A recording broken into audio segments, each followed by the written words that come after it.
North Korea has threatened to call off the summit with President Trump over ongoing military drills. NPR's Scott Simon speaks to Sue Mi Terry of the Center for Strategic and International Studies. Scott Simon, host. The summit meeting scheduled for June 12 between President Trump and Kim Jong-un looked a little shaky this week. North Korea said it would call off that meeting if the U.S. insisted they give up nuclear weapons. North was also upset about planned joint military exercises between the U.S., South Korea and Japan. Sue Mi Terry is with the Center for Strategic and International Studies, and formerly worked for the CIA. She joins us from New York. Thanks so much for being with us. Sue Mi Terry, thanks for having me on. Simon, and President Trump this week explicitly assured Kim Jong-un he could stay in power if they denuclearized. Does that pledge the U.S. to help what many consider the cruelest regime in the world to stay in power? Terry, yes. I mean, obviously, we're not even talking about human rights issues. But I don't think that's going to make Kim Jong-un feel any better. What he means is because Trump cannot really guarantee him that. So whenever North Korea talks about denuclearization of the Korean Peninsula, they're not just talking about North Korea. They are ultimately talking about, how do they guarantee the regime security? Well, it means end of U.S.-South Korea alliance, potentially getting the U.S. troops out of South Korea and even ending the U.S. nuclear extended umbrella that we have over South Korea and Japan. So we have a very different definition of denuclearization between Washington and Pyongyang. And I don't know how President Trump can guarantee regime survival other than the way North Korea sees it.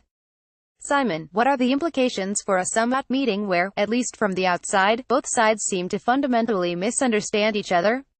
Terry, well, this is why I think strategic pause is not a bad idea. And we have to do our homework. So again, we have a different definition of denuclearization, so I don't know how we're going to bridge that gap. We don't have a lot of time left. And then, of course, we also want different kind of deal. Washington wants, so there's a difference in terms of sequencing and timeline. Washington wants a front-loaded deal, where North Korea dismantles all of their nukes first, before we do anything for them, like lifting sanctions. And North Korea wants a backloaded deal, where they get sanctions relief and other things first, and then they will see if they will give up some aspects of their nuclear weapons. So there's a real gap there, and I don't know how we're going to bridge that gap in such a short time. Simon, how do you feel about President Trump saying, if there is no deal, what he called, quote, total decimation, might result? Is this a good time or a bad time to bring that up? Terry, I think that kind of threat is very, very counterproductive. And, messaging is very, very important. I don't know if that kind of messaging ever worked with North Korea. Already, North Korea does not want to look like it's succumbing to the United States. That's why they're having all these kind of problems, like Bolton talking about Libya. North Korea does not take it well because, obviously, Libya, Gaddafi ended up dying, dead. Simon, yeah? Terry, and there was a revolt. And they don't like the Libyan model. And they really don't want to be looking like they are succumbing to the U.S. M.U.S.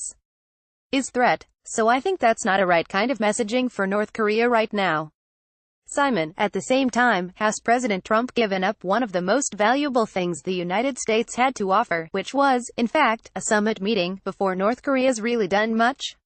Terry, well, certainly, a promise of a summit meeting already has made North Korea, sort of gave them legitimacy. Looks like a normal power, right?